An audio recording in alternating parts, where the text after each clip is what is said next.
Narito na mga balita mula sa GMA Integrated News. Isang low-pressure area ang namataan sa hilagang-silangan ng extreme northern Luzon. Ayon sa Pag-asa, mababa ang tsansa nito maging bagyo pero magdadala ito ng mga pag-ulan sa extreme northern Luzon. Habagat naman ang magpapaulan sa western sections ng northern at central Luzon. Base sa rainfall forecast ng Metro Weather, halos buong Luzon ang uulanin ngayong araw. Heavy to intense rains ang asahan sa ilang bahagi ng northern Luzon at Bicol region. Gayon din ang mararanasan sa malaking bahagi ng Visayas at Mindanao. Mataas din ang tsansa ng ulan sa ilang bahagi ng Metro Manila pagsapit ng hapon.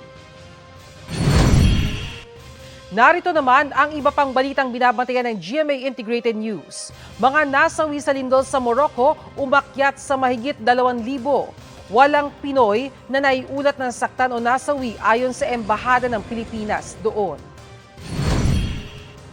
Ang Buklaw at Binga Dam nagpapakawala ng tubig base sa monitoring ng Pag-asa.